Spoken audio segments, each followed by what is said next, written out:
This year is the 75th anniversary of the founding of the North Carolina Council of Churches.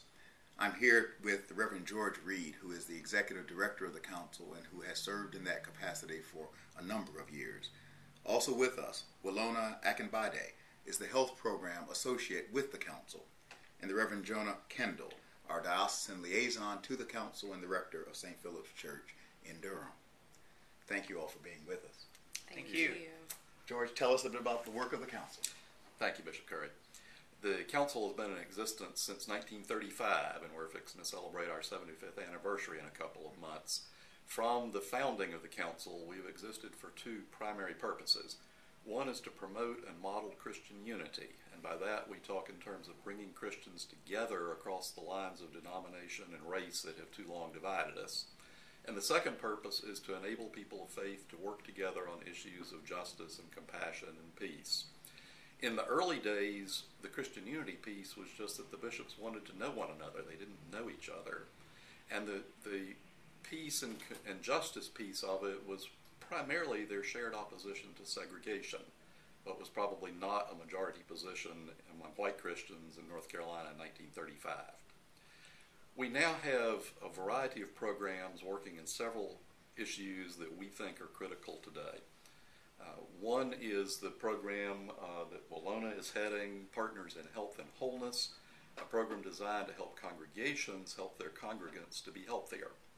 Another program is the North Carolina Interfaith Power and Light program, which is addressing climate change, global warming, and a variety of creation care issues. We also have a very active legislative program that I work with, addressing issues before the North Carolina General Assembly that are of concern to people of faith, primarily justice issues as well. We have an immigration program designed to help move our state from an attitude of hostility towards an attitude of hospitality towards the guests, the strangers, the immigrants in our midst, trying to remind people of faith that our scripture calls us to welcome the stranger. We have for many years worked on farm worker issues, and we still address those concerns.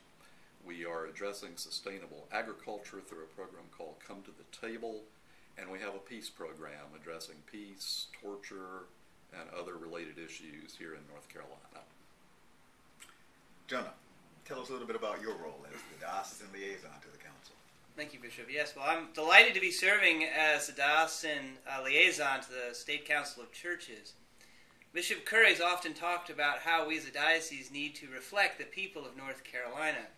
But in addition, we also need to serve to address the needs of the people of North Carolina. And the State Council of Churches is a wonderful way for us to do that, to come together and to join in a larger community of faith, one that expands or includes other denominations, to come together and to address the needs of the people of this diocese and also to reflect the love of God. I look forward to keeping you all informed about the events and the work of the State Council of Churches in the special features section of the Please Note that is sent out on a weekly basis.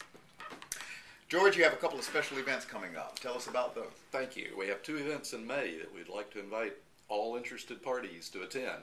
The first is our 75th anniversary celebration, and that will be happening on Tuesday, May the 18th at the Duke Divinity School in Durham. And then 2 days later, on Thursday, May the 20th, we'll have our first ever legislative seminar in Charlotte. We do a legislative seminar in Raleigh every other year, and now people in Charlotte are going to do one of their own, and we would welcome attendance, especially by people in the Piedmont area of the state, in the Charlotte legislative seminar.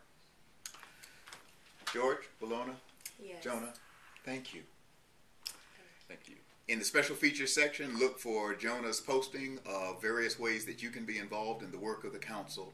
And I encourage support and work for the North Carolina Council of Churches as a real practical vehicle for helping to make real the work of the gospel in the world.